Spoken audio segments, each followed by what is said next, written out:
на един сливенски поет Христо Миров. Аз родих се в града на Войводи и на храбър работен народ. Тук още хаджията броди и на Читолов старият род.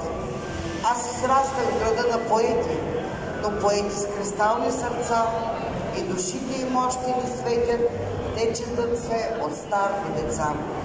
Аз израснах под камъни сини, тук изплаках готов за живот.